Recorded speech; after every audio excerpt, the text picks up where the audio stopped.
The shouting started in the kitchen. Loud, sharp, different this time. Zara J froze in the hallway. 5 years old, barefoot. Then she heard it, her mother's voice. Not talking, breaking, and something inside her snapped.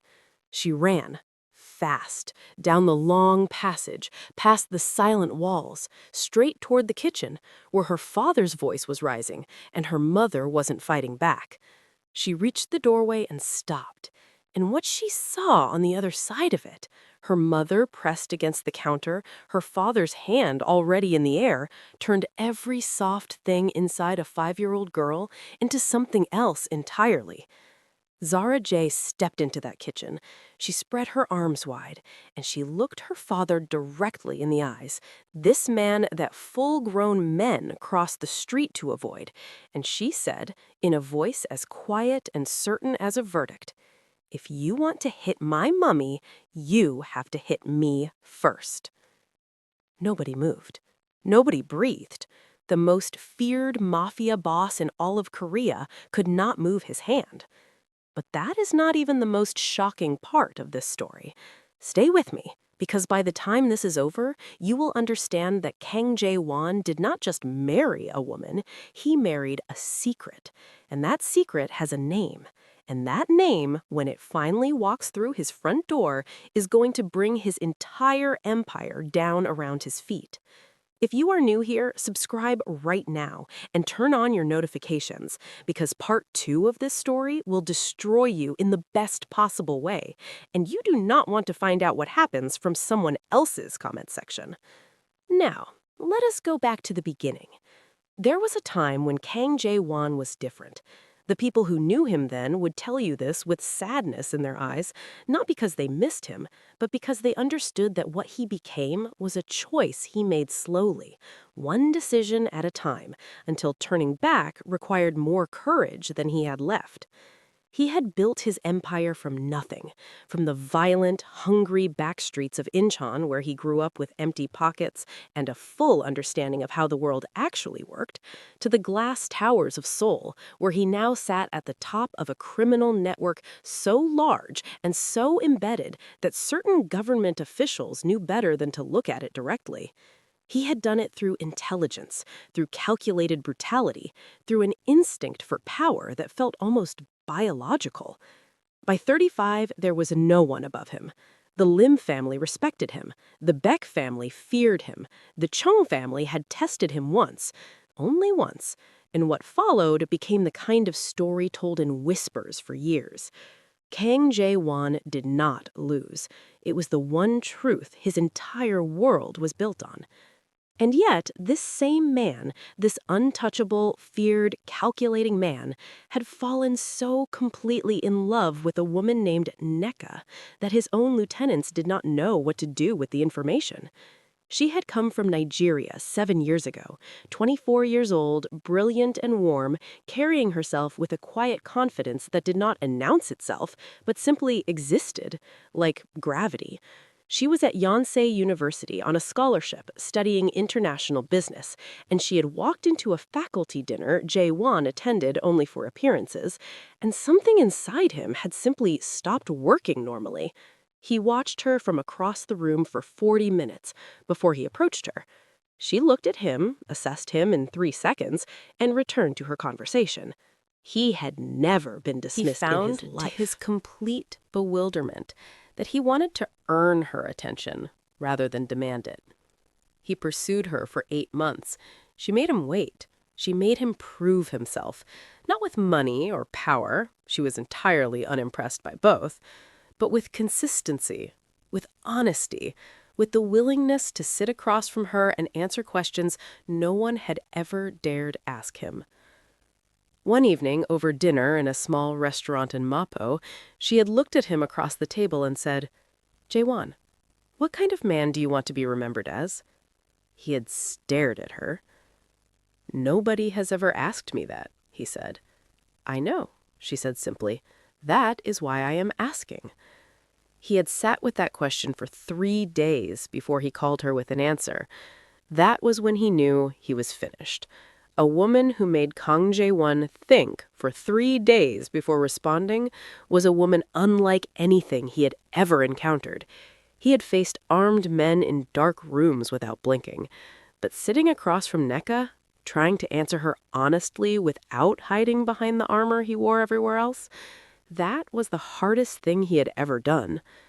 He loved her for it, immediately, completely, in a way that frightened him. They married 2 years after meeting. His lieutenants were uncomfortable. His mother pulled him aside and told him, "Jae-won, a man in your position cannot afford to love something this much. Love is a door. Doors can be used against you." He had looked at his mother and said, "Then I will learn to protect what is behind it."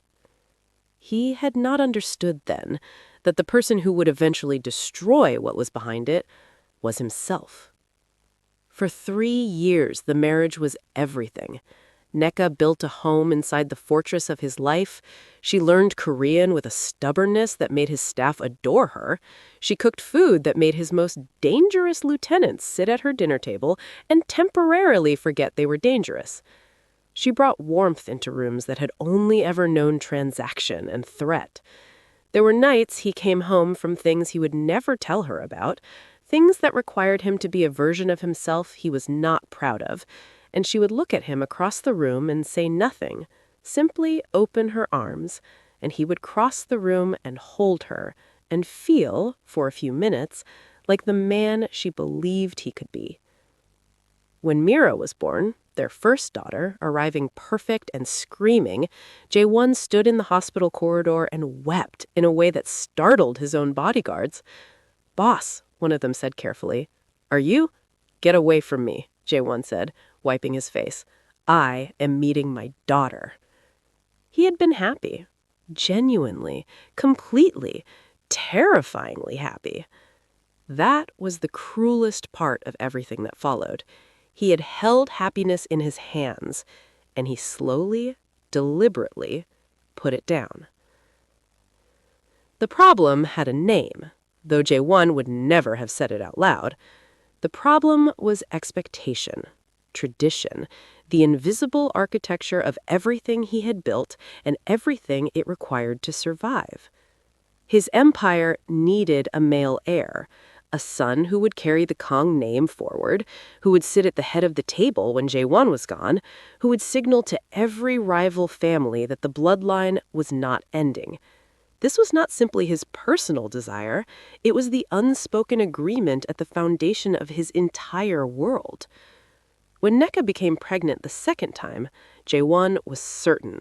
He told his closest men, he prepared quietly, he took out a name he had kept folded in his wallet for years, a strong name, a name that commanded rooms, and held onto it like a promise about to be kept.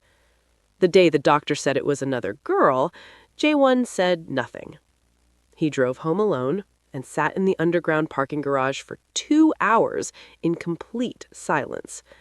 When he came upstairs, Neka was in the kitchen, her hand resting on her rounded stomach, her face open and searching and full of hope that he looked straight through.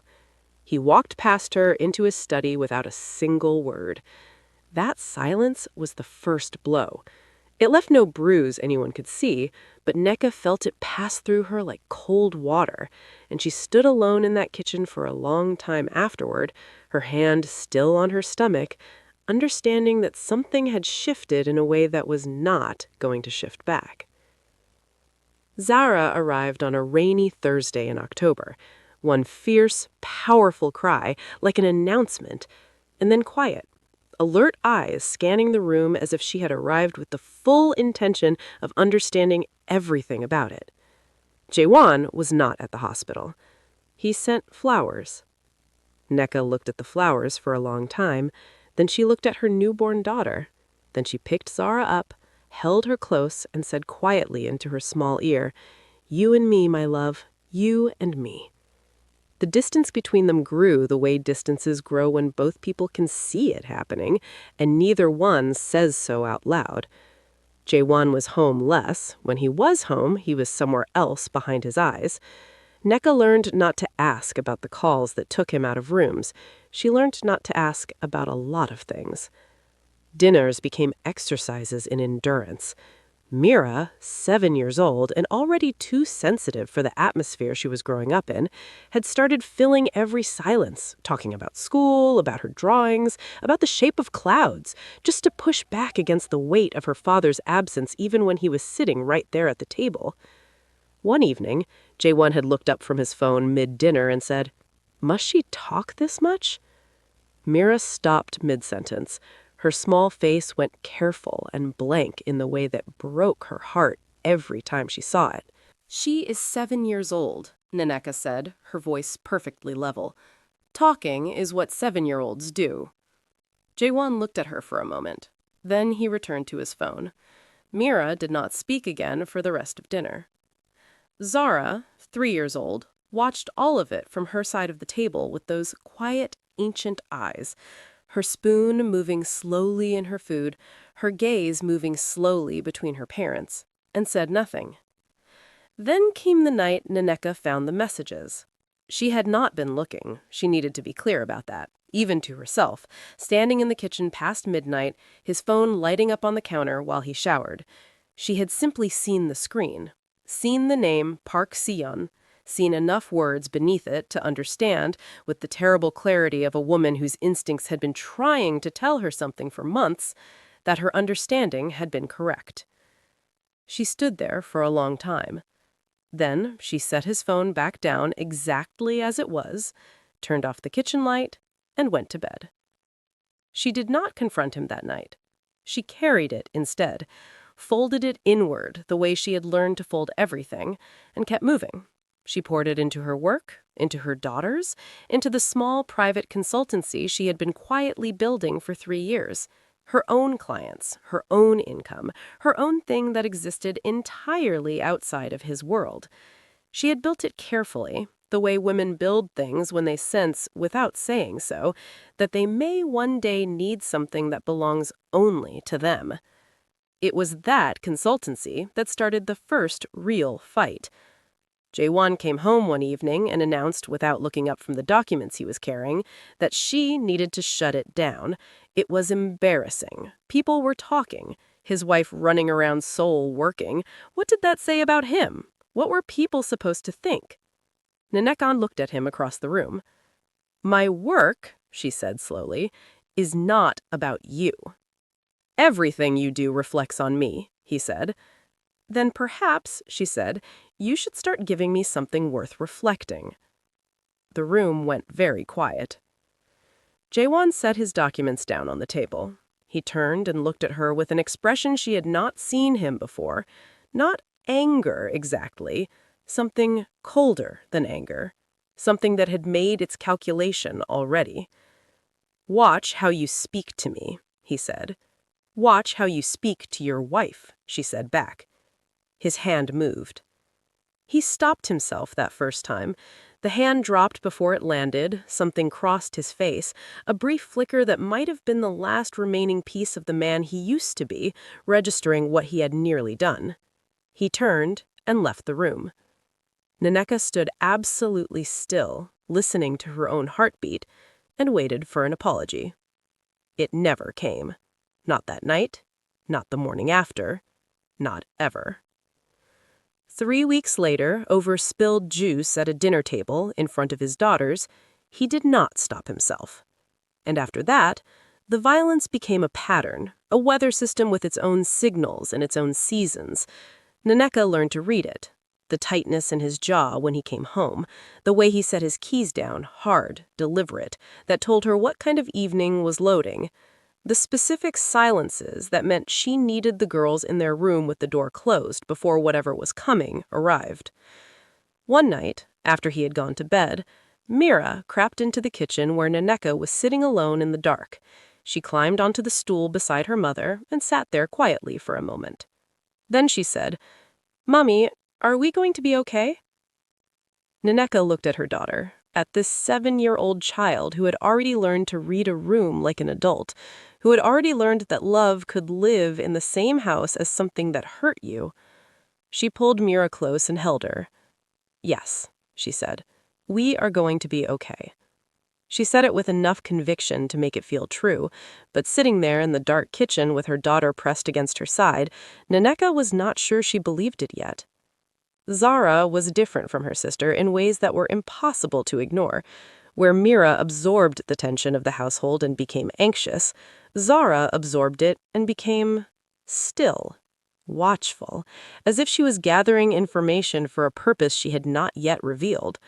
She was 5 now, small even for her age, but there was something in the way she occupied a room that had nothing to do with size. She had walked into Nneka's bedroom one Saturday morning, climbed up onto the bed, and sat cross-legged in front of her mother, studying her face with those careful eyes. "Mummy," she said. "Yes, my love?" "Why does Daddy hurt you?" Nneka felt the question land somewhere deep and quiet inside her. She sat up. She took her daughter's small face in both hands. "Daddy is struggling with some things inside himself," she said carefully. Zara looked at her for a long moment. "That is not an answer," she said. Nneka stared at her 5-year-old daughter. "No," she said finally. "It is not." Zara nodded slowly, as if this confirmed something she had already suspected. She climbed down off the bed and walked out of the room. Nneka sat there alone for a long time afterward.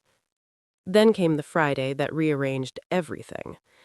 Jaewon came home at 11, carrying the tight, loaded energy that Nneka had learned to recognize before he even opened his mouth. She was finishing the dishes, the girls were bathed and in bed. She heard his keys. She heard the way he set them down. She turned around. He looked at her across the kitchen for a moment without speaking. Then he said, "Soo-yeon is pregnant." The words landed in the kitchen like something dropped from a great height. Nneka went completely still. "She is giving me what you could not," he said. His voice was flat, informational, as if he was reading from a document. "A son, I am certain this time, and I will be acknowledging the child." Nneka stood there, dishcloth in her hand, and felt the last thread of something she had been holding for years finally, quietly, snap. She turned back to the sink. "Get out of my kitchen, Jaewana," she said. "I am not finished. I heard you. I understood you. Now get out of my kitchen. You do not tell me where to go in my own house." "This is my house, too," she said. She turned around. Her eyes were dry. Her voice was steady. "I have cooked in this kitchen and cleaned this kitchen and raised your children in this house and bled in this house. Do not stand in front of me right now and tell me where you are and are not allowed to go. Get out of my kitchen." Something shifted in his face. "You think you can speak to me like that?" His voice dropping to that particular low register that meant the temperature had changed. "I think," Nneka said, "that I have spent years speaking to you with softness and patience and love, and you have taken every single one of those things and used them against me. So yes, tonight I am speaking to you like this." He crossed the kitchen in 4 steps. She did not move. She stood her ground against the counter and looked him directly in the eyes. And that refusal to flinch, that dignity that no amount of damage had managed to destroy, was the thing that pushed him past the line. His hand came up. And then, "If you want to hit my mummy, you have to hit me first." Zara stood in the kitchen doorway, pink elephant pajamas, bare feet, arms wide, eyes locked on her father with a steadiness that stopped him cold. Jaewon turned and stared at his daughter. She did not move, did not lower her arms, did not look away. The kitchen was completely silent. "Zara," Nneka said, her voice breaking on the single word. "Baby, go back to—" "No," Zara said. She did not raise her voice. She said it the way someone states a fact. She kept her eyes on her father. "No." Jaewon stood there. His hand was still raised.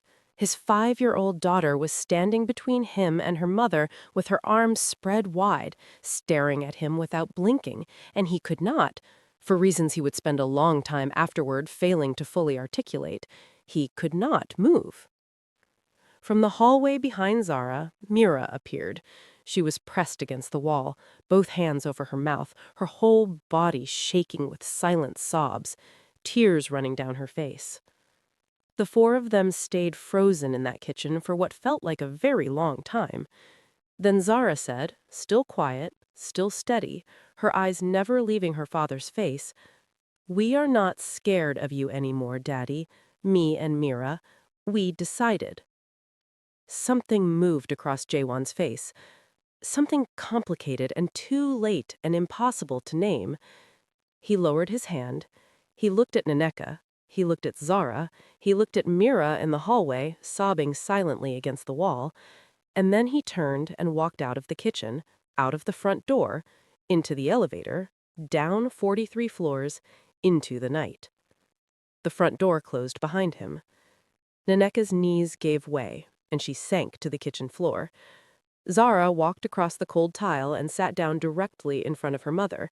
She took both of Naneka's hands in her small ones and held them firmly. "Don't cry, Mummy," she said. "I'm not scared of him." Mira came running from the hallway and threw herself against her mother's back, both arms wrapping around her, face buried in her mother's shoulder, finally crying fully out loud, her whole body shaking. "I want to leave, Mummy," Mira sobbed. "I want us to leave. Please, please, can we leave?" Naneka pulled both her daughters close. She held them against her on that cold kitchen floor, one pressed to her chest, one pressed to her back, and she closed her eyes, and she said to both of them and to herself, with a conviction that was no longer performed, "We are leaving. I promise you both. We are leaving." She did not sleep that night. She lay in the dark long after the girls had finally drifted off on either side of her, Zara still holding two of her fingers loosely in her small fist even in sleep, and she stared at the ceiling and understood that she had reached the end.